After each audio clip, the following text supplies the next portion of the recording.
Why is there an assignment or two in almost every manual that deals with vocabulary?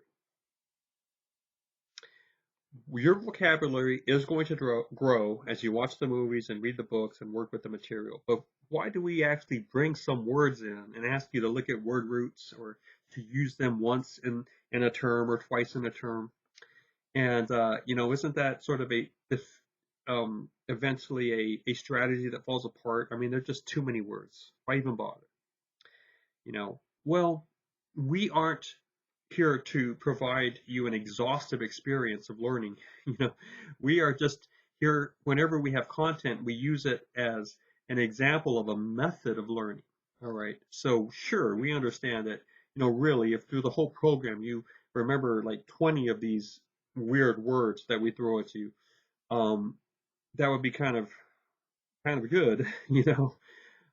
Maybe what if it's only 10? We'll be like, okay, we're not, that doesn't concern us too much. What concerns us is if you don't care at all about words. Your mind loves signs. You you are an expert at using signs. You need to pay attention to that, and you need to begin to appreciate their complexity and the value they have, and also how important they are to you.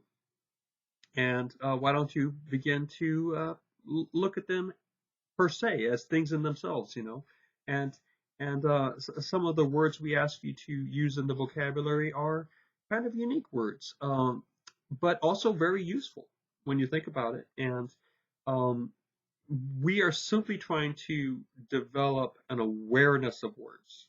All right. And if you begin to embrace that and agree with us on that, then eventually you will be learning words on your own as you continue reading, talking, listening to other highly literate productions and watching these layered movies.